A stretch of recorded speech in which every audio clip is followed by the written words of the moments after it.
Okay, I think we're good to begin. Hello everyone, welcome to today's webinar, The Value of BIM Workflows in Steel Connection Design. Today, IDEA are collaborating with IDEA StatiCa, so we have Kostis and Theo with us to run you through today's webinar. You will have an opportunity to do a Q&A with Kostis at the end of today's session, so be sure to ask questions throughout, and we hope you enjoyed today's webinar. I'll hand it over to Theo. Okay, thank you, Berse. Hello, everyone. Good morning, good evening, depending where you are in this world. So I see that there are plenty of registrations from outside the UK as well, which is really good. Thanks for joining. This is actually the first webinar of a series of webinars and courses that we have planned in cooperation with the IDEA for this year. With the goal to educate engineers about new technologies and processes for the design of structural details and members. Towards the end of the webinar, we will show briefly more details about it. So we will show you what are the webinars and the courses that we have planned, so you can choose whether you want to follow some or all of them. So my name is Theo. I'm the Managing Director of IDEA StatiCa UK. Kostis is our Technical Manager. He will be presenting, he will do the presentation of the webinar, and I will be moderating the webinar, the questions that you have, etc. Before we begin, just some basic info about GoToWebinar, just in case some of you hasn't used it in the past. So you have on your right side of the screen, you have a panel, and from this grab tab, you can actually hide the control panel, or you can mute yourself, and you can also choose to enter any question you have for the staff in the lower part in the questions pane. As Berse said, we have a few minutes towards the end of the webinar for Q&A. So please make sure that you enter all your questions there, and we will try to answer as many as possible. So first of all, I'd like to describe briefly the scope of this webinar. Everybody who is involved in the design of structures understands what BIM, or Building Information Modeling, is all about. There have been a lot of countless discussions, webinars about it, and BIM has really transformed our industry in the way that we communicate, that we share information and data between every project stakeholder, allowing them to collaborate with the least effort. But although it has been widely used for sharing information for the global models and large data, its use in the design of details such as steel connections is very limited so far, and it is basically done through traditional manual methods. So the scope of this webinar is to compare this traditional process of manual data exchange for connection design, investigate the reasons behind this, so why engineers follow this process, where we exchange extreme loads, envelope loads through tables, and look into the shortcomings of this approach. What are the problems that arise from this approach? Then we will review the BIM tools that are available today and how integrating them into our design workflows can increase productivity, certainty, and also reduce any risk associated with structural engineering designs. So before we actually begin the presentation, I would like to run a quick poll just to understand how you are actually working with steel connection design and what is your method. So if you need to exchange data for connection design, what is your main method? So I will just start this poll, and you have like a minute or so to choose. So I hope it's on your screen. So is it through drawings with tables of envelope forces? Is it through Excel files with envelope forces? Is it through direct BIM links between software, the software that you use, or maybe a mix of the above methods? So please choose what is the option for you.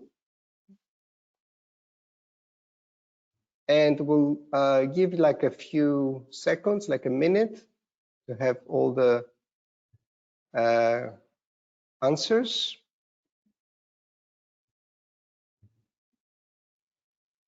I see that around 70% of the audience has voted, so let's give it a few seconds more.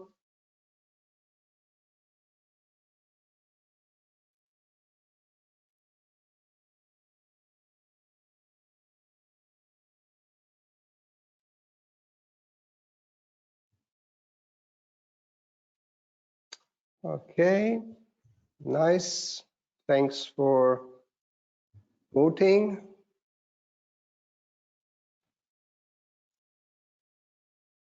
That's perfect. So I will close the vote. I see that most of the people have voted.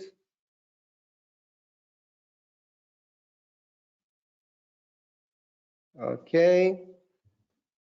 And let's see the results. So we see that half of you are actually using the most, let's say, traditional method, which is through drawings with tables of envelope forces, which is something that we will explain later on. So I see the results is more or less what we expected. And one of the things that we can see from this is what I mentioned earlier, is that direct BIM links, so use of BIM technologies, of BIM processes, is actually not used a lot so far. So only 10% of you are actually using these BIM links. Right, so let's go back to our presentation, and without further ado, I will pass on the presenter to my colleague Kostis, who is going to do the presentation. So Kostis, you can show your screen and take it from here. Okay, thank you, Theodore. Thank you. I think that you need to pass the. Okay, yeah, I'll make you the presenter. Yeah. Thank And you. I think we can close the cameras as well, just to save some bandwidth.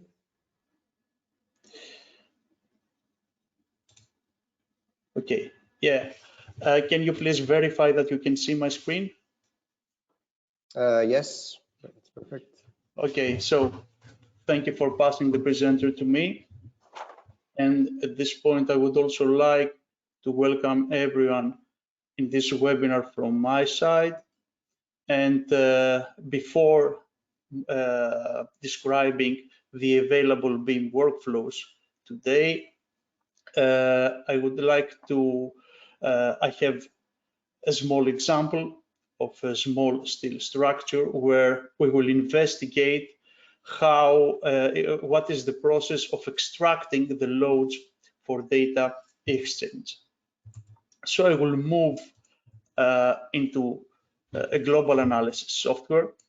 At this point, I would like to highlight that the software I use right now is not important because we're discussing BIM workflows. This means that we offer the tools to do this all this work through many global analysis softwares. Many BIM links are available. Now, in this case, we had this small structure. This is a portal frame, and it is important to note at this point that this is a really small structure. I'm stressing out the size of this project because, as we will soon discover, things can get complex even for small structures. Now, the question is, how do we design connections?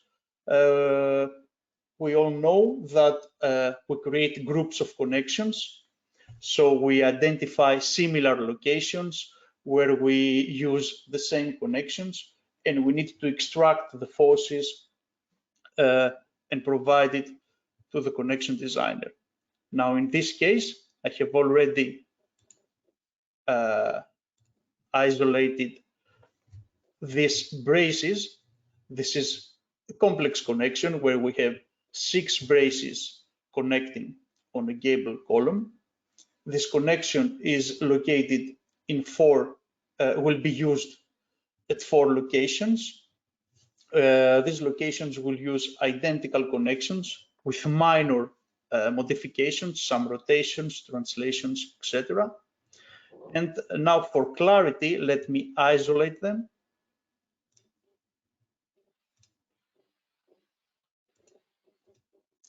And the first thing we do when we try to exchange loads is that we look into the axial force diagrams. Since we talk about braces, axial forces are the important force component here. But before we move on, I would also like to display the combinations contained in this project. So we can already identify almost 50 ultimate limit state combinations that we need to manage, which is not a lot, because in this steel design, the original designer used the symmetry of the building and dropped down the wind load cases. So in a normal structure design, we can have up to 200 or 300 combinations that we need to handle. This is, I'm saying this to highlight that this is a really simple case. So let's move on and try to display the forces. Let's display the envelope of the internal forces for every member. We can see the values here. However, once again, displaying the diagram is not really helpful, because looking into envelopes, we can see that we have alternating axial forces in almost every bracing. We can see that the values are similar in magnitude, however, they vary, and this makes the decision of choosing the loads a little bit unclear, let's say. I can also display a results table.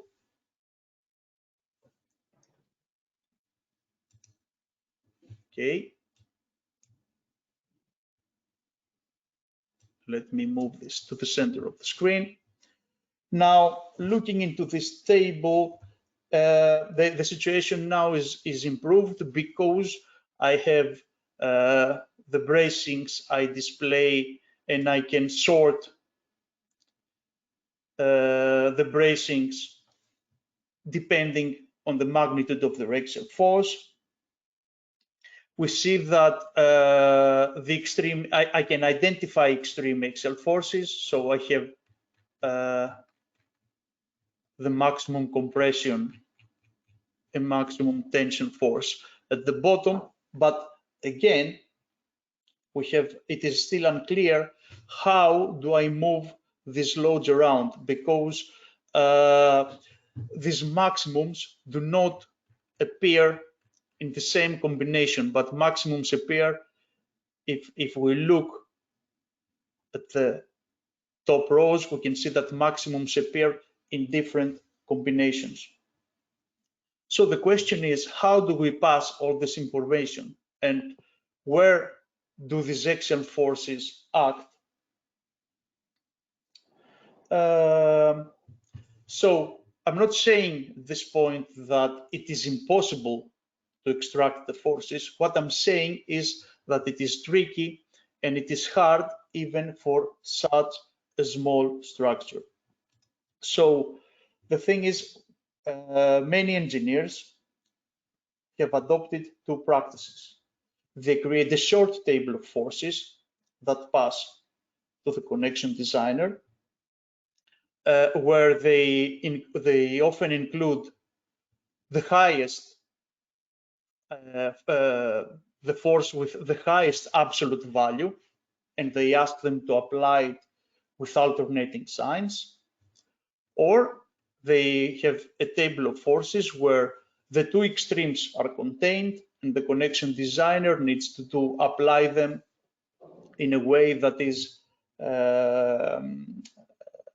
that creates, let's say, a safe connection design.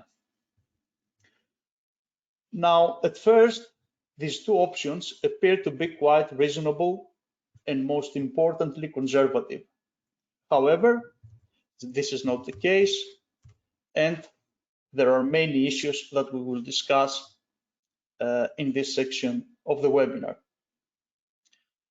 In this section, I will look into a connection that I have received through our support, where I will describe the first shortcoming, which appears when the designer applies the maximum forces with an alternating sign. And I will show you how this can lead to undesignable connections. So let me move to this connection here.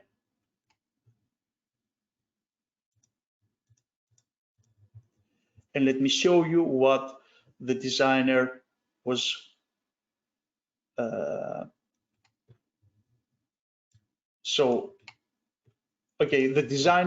the connection designer was struggling with this connection because, as we can see right now, the diagonal and the end plate bolts are displayed in red, which means that they're failing. And the connection designer was struggling with this connection, and he was asking, why does this fail? So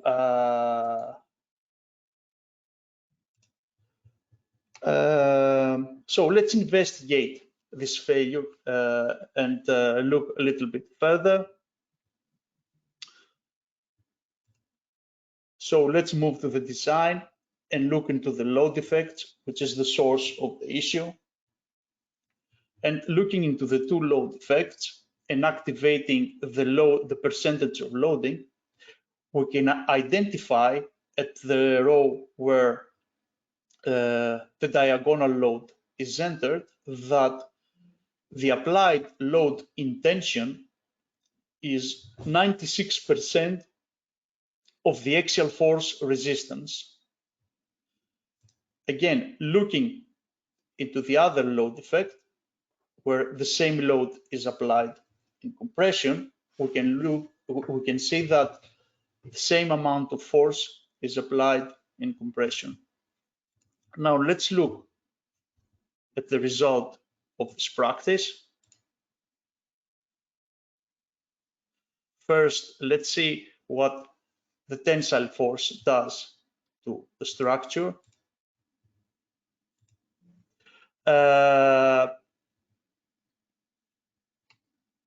So the structure under the tensile force is loaded, is passing all checks marginally. How do I know this? Through this orange color, which means that this diagonal is loaded up to 95% of its axial resistance. But if I look on the compression case,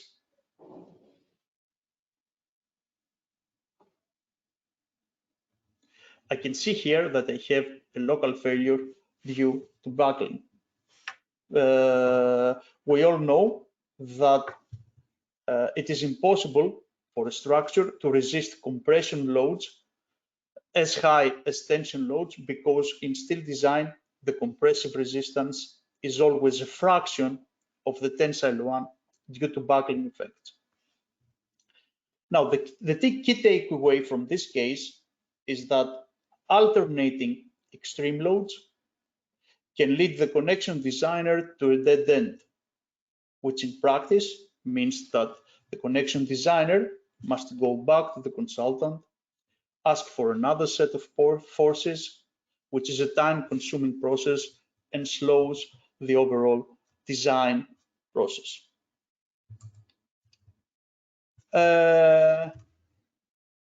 So at this point, some may argue that this will not happen in every connection, or having some undesignable connection is a small price to pay for a big safety margin.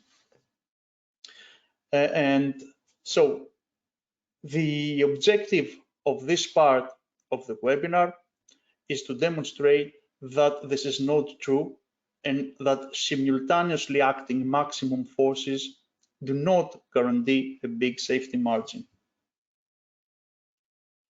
To highlight this, that this practice does not lead to designs on the safe side, I chose to present an article that was presented in the New Steel Construction magazine. This was contained in the issue of January 2020. The article was written by David Brown, who is a prominent member of the Steel Construction Institute, SCI, and has contributed a lot to steel design in the UK. So, in this article, David attempts to design this truss joint. Now, this joint is composed solely from open sections. Here we can see that the vertical and diagonal web members use similar sized cross sections, and these sections are slightly smaller than the chord in order to facilitate the joint design. And the load components that act on this configuration come from the so-called envelope values. So the vertical member is loaded up with a compressive force of 1800 kilonewtons. This is roughly equal up to 55% of the axial tensile resistance of the vertical web member. And the diagonal is loaded with a tensile force of 2545 kilonewtons, which is equal to 77% of its axial resistance. So far, so good. Now, in the next step, I will attempt to decompose the diagonal axial force into its two orthogonal components. And for the vertical component, I have a value of approximately 1800 kilonewtons, which obviously balances the compression force at the vertical web member. This leaves us with an unbalanced horizontal component of 1800 kilonewtons. The problem at this point is that if we don't investigate this, as I will show you later on, and we take this for granted that this is applied on the chord, this could lead to an error in our design. This is clearly stated out in the original article, and it is a very tricky part. And this is why David Brown comments on this part, that many connection designers will release unwished halves at this point, since in reality they are unfortunately often given envelope forces which are not in equilibrium, and therefore doubly challenging to address. This is also a hint that equilibrium is really important to correctly design connections. Now let's see why. The reason is that this unbalanced horizontal force corresponds to an axial force diagram jump and not an actual force that acts on the chord of the web. The designer is actually interested for the magnitude of the forces at the beginning, at the end of this member. And the truth is that we don't have a clue about their size. We need to guess.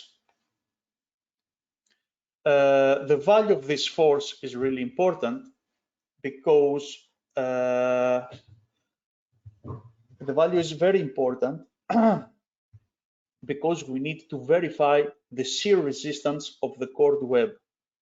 This is the region in magenta. The resistance of the chord web depends on the local shear force diagram that can be drawn from the red force components. These are produced from the composition of the envelope forces. And here we can see this diagram. However, in this case, since we use envelope forces, the shear force diagram produces quite high values. So we have a peak shear force of 1101 kilonewton, which is really, really close to the shear resistance of the web of the chord. This means that due to the extreme forces, the utilization is already very high, and we're quite sure that when we also apply the longitudinal stresses and verify this in von Mises stress, the chord will fail. Now, finally, David considers that to design this joint, he has to assume that the force in the chord is 75% of its axial force resistance. This approximately corresponds to an axial force of 5,200 kilonewtons. Remember that the unbalanced force that we calculated is only 1,800 kilonewtons, which corresponds to 26% of the axial force resistance. This could easily lead to a design error.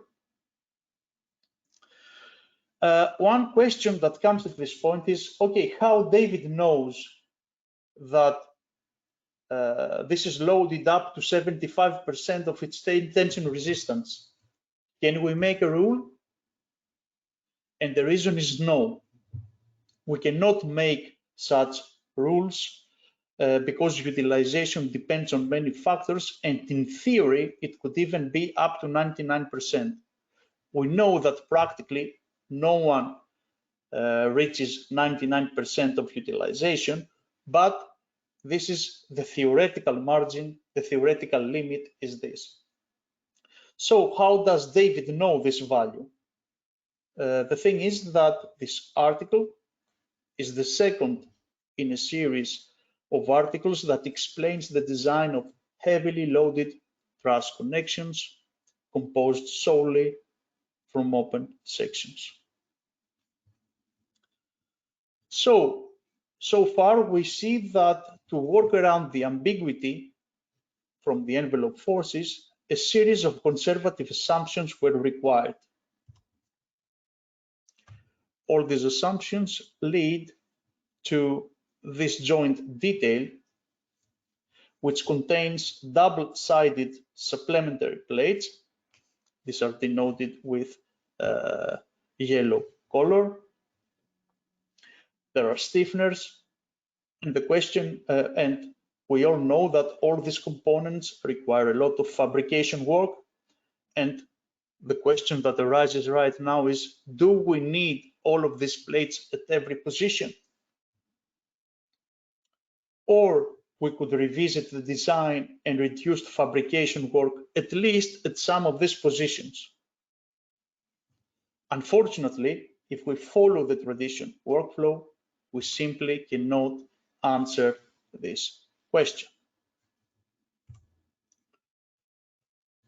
So, closing this part of the presentation, for the shortcomings of the traditional workflows, we already know that this rigorous load investigation, as described in the article of David Brown, is practically impossible. No one does that, especially under the strict project deadlines we have. And this is the reason that we need to design connections under multiple load combinations. The problem, however, is that with the traditional workflows, it is very tricky to do so. Another thing is that if we do not provide the loads under equilibrium, the designer must make several assumptions to ensure a safe design. This means that the detailing designer must be very, very experienced with the overall steel design. And this is usually not the case. Lastly, modern design requirements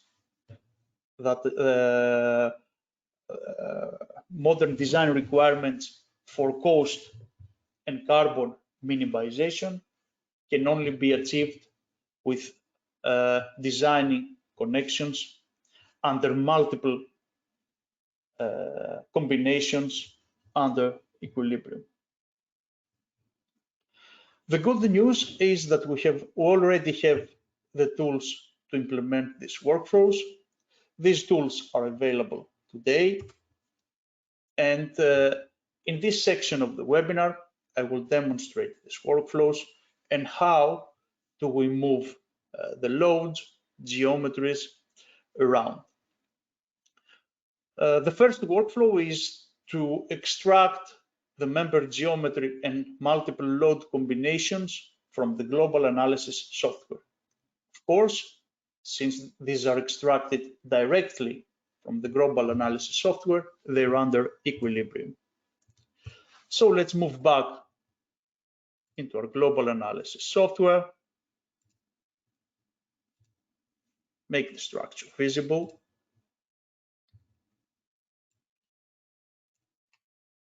I will maintain the selection of diagonals, and I will open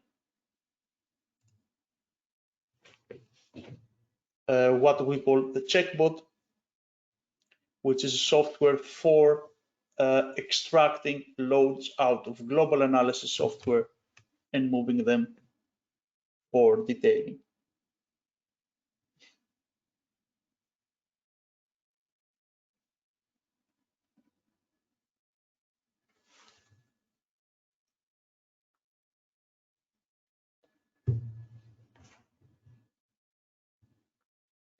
So I have already exported the diagonals. The first thing we see is that we have maintained the overall 3D geometry. So we don't need to move drawings around, because when you design a node, you know its position. We already see that we have node numbers and member numbers. This is in order to have a reference to the original global analysis model, so we know exactly where something is located, and we also have connections. So for example, I can move into this node and I could rename it in a name that makes sense. Let's say D1 from detail 1. However, when I select it, I can see for my reference here the node and the members. Another thing that is really important is the loading. So let me open the loads here. I can see that every load case passed through the BIM link. I can also see the combinations.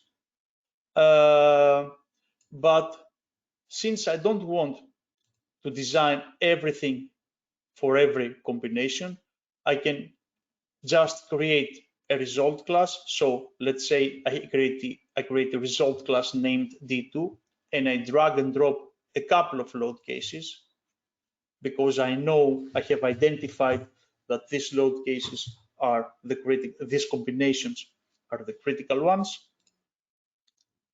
And then I can move to the connection and design it. In this case, I have already added design components. So you can see here that the connection is already designed in IDEA StatiCa. This connection is empty. There is no preview here. But I also can see that the members are properly oriented. And if I click on a member, I can see that it contains its cross-section description and the material. So I need to do a minimal connection design definition. So let's open this connection.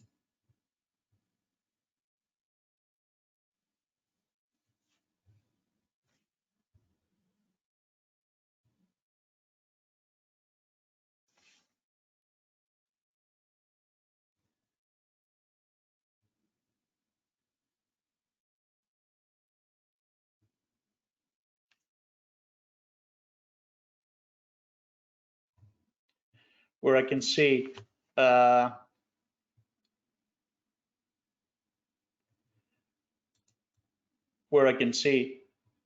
this is already designed. This is already, defined. I have the members positioned. I have the load cases, the load case description, and I can see that there are no unbalanced forces. So I can design it for this set of loads. Let me clear the operations in this connection. And let me show you another feature that is very important in this BIM workflows. So let's say that I have a defined connection and I want to apply it in another position because I want to minimize the material in this position. Okay, I can use my templates. So for this case, I have created a template and I can apply it on this connection.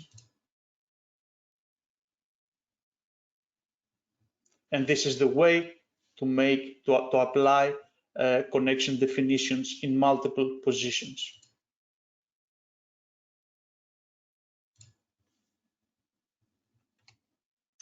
Now, the most important thing, how do I move this data around? To provide this data to a third party, you just need to provide a zip file, a zipped folder, and this is it. And another important thing is that happens many times is, let's say that I have this brace definition and my global analysis model changes. So I have a slight geometry change, some combinations change, etc. You can always use the sync option here. So if I have changes in my global analysis model and I press the sync button, then the geometries of the members and the loads are updated.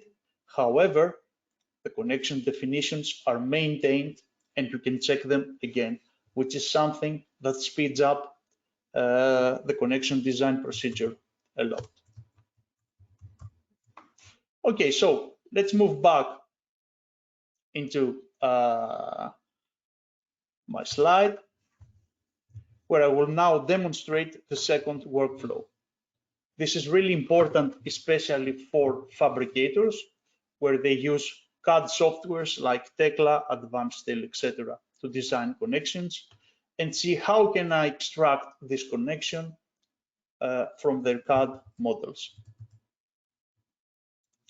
So here I have the same structure I opened in my global analysis model. Opened. We can see here we can identify the braces, and please note that these braces are slightly modified in relation to the global analysis model. This is one really important thing that we need to take into account in real structures, that the fabrication models sometimes are slightly different from the global analysis model, so it makes sense to calculate on this final model. Now let's try to export the connections from here. Let me zoom in a little bit, and once again I will use the checkbot.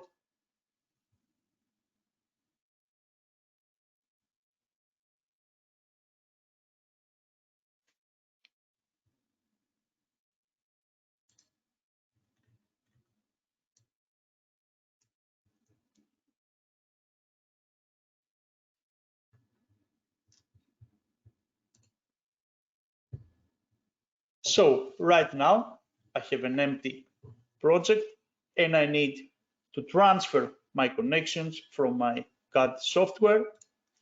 So I will select a couple of them.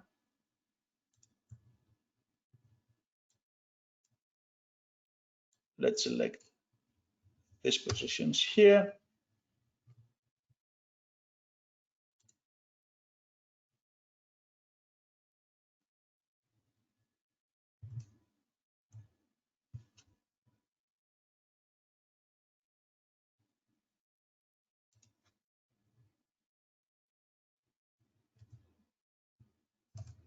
Okay,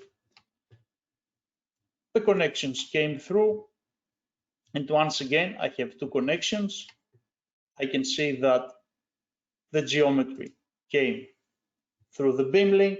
I have the cross sections. I have my the materials, etc. And now if I click on a connection and open it,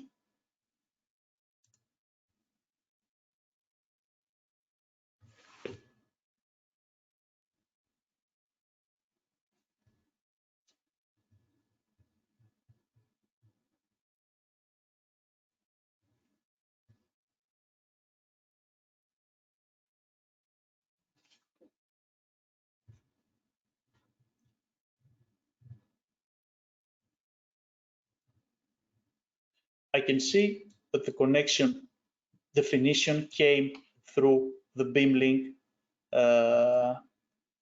with the members, plates, bolts, etc. Of course, here I can make modifications. So for example, I see here well that I don't like, I want to change it from the outside. I can do these modifications graphically. And of course, I can even create a template out of this to apply it in my models. However, these models do not contain any load effects. So what is the value of these models? So this leads to the third workflow, where we can merge the model from CAD with the analytical model that are the load cases. In case you wonder why do we want to do this, the reason is that, as I have previously stated, fabrication models sometimes for fabrication purposes, they can be slightly different than your global analysis model. So you need to operate on your CAD model, but with the loads and combinations from your analytical model. So let's move back to this connection that we have exported from Tekla, and let's see how can we merge the two models. So I'm pressing the connection import here, and I will select the connection that I have exported from my global analysis model. How can I do that? Remember that this is contained in a folder, as I told you. The folder is sample still whole, and this is something that I can share with a third party. So I'm selecting this connection, I'm opening it.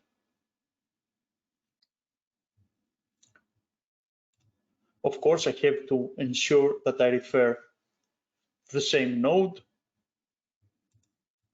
and the loads are here.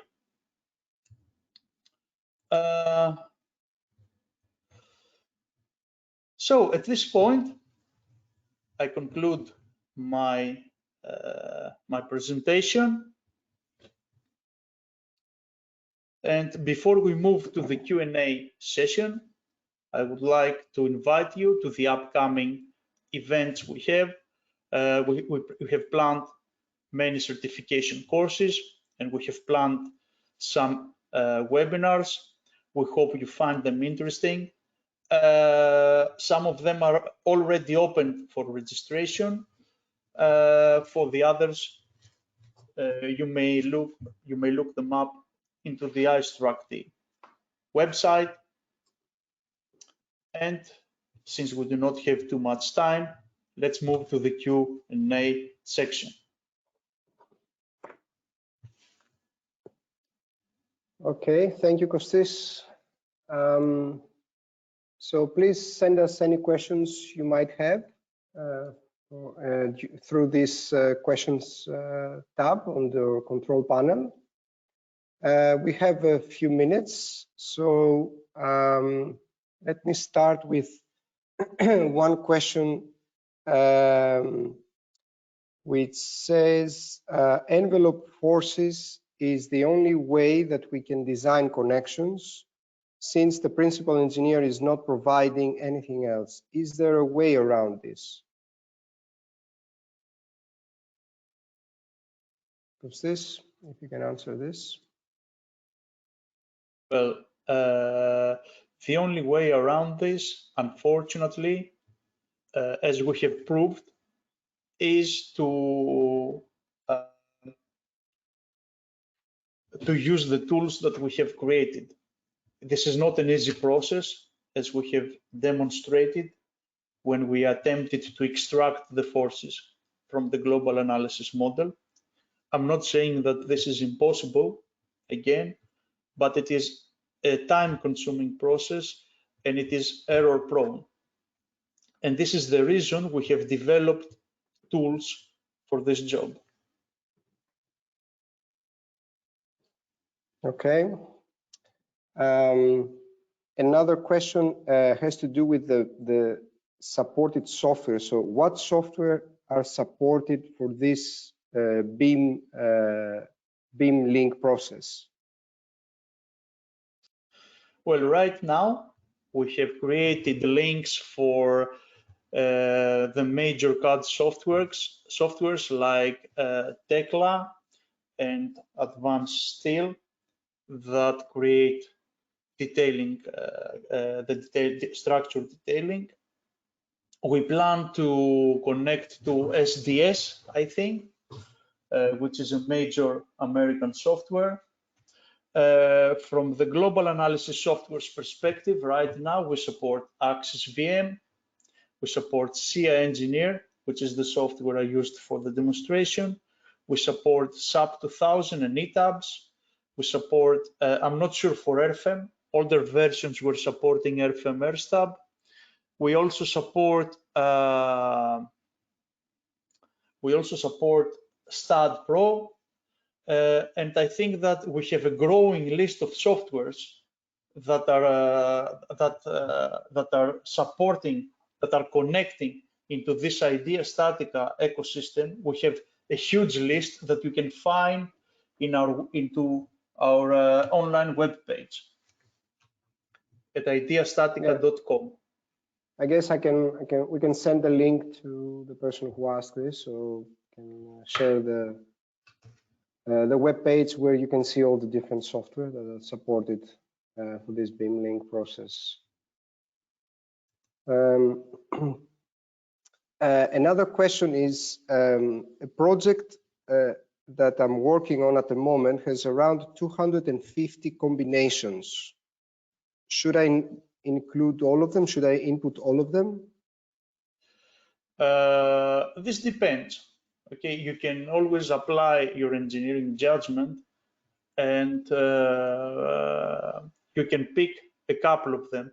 The key takeaway was not to include all of them, but the key takeaway is that we need tools to choose our combinations, because right now we can't even, it is very hard to even choose the combinations and apply them at different positions. So the question is that it depends on the project. We can't make rules if we don't know what type of combinations.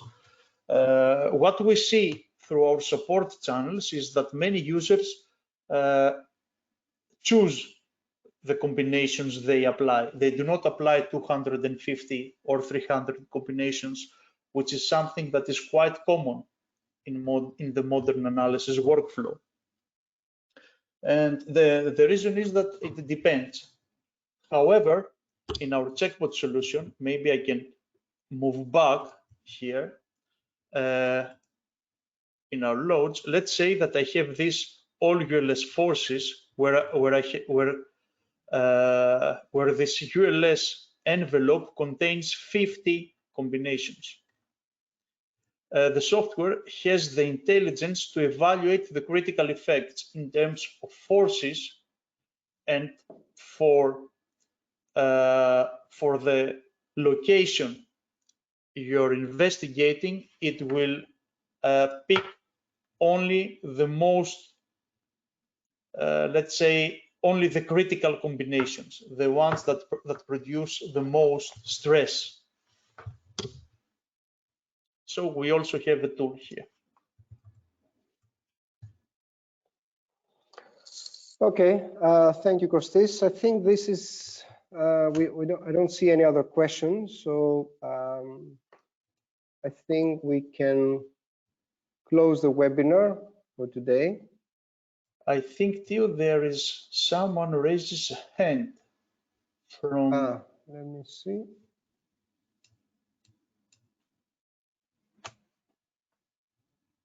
I don't see anything. I think it's, if you look into the attendees, it's Linda.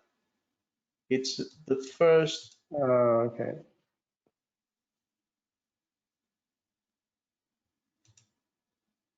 Yeah, so if you have any question, please write it in the questions tab. That's the only way we can see it.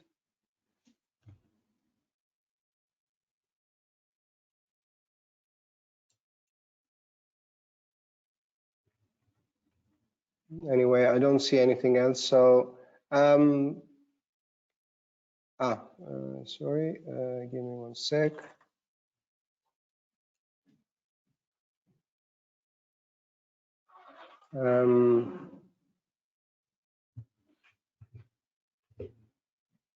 Can you please show again how you linked forces with Tekla? Well, since we do not have too much time, I will show you that I knew that I did this too fast, okay, because I don't do in this, the purpose of the webinar was not to show you how you do things, but what you can achieve. So if I select this node here, here I have 4 braces. So this is the output of the global analysis software. This is node 119. So I exported this node from Tekla, and here I just pressed the connection. I just pressed the connection import here, and when I pressed the connection import, I moved into the sample still hole. Sample still hole is the folder that is created. It is the folder that is created from Checkbot. It is the folder that you can move around to exchange data. And there I located connection 199, which denotes the location of the node. And this imported the loads since we referred to the same node. Yeah. So basically, you just combine two different files together. That's Yes. basically the process. You combine the file that has been exported from the CAD module, from Tekla, for example, and then you combine it, you import the other file that you have exported from your global analysis software. This is basically the process.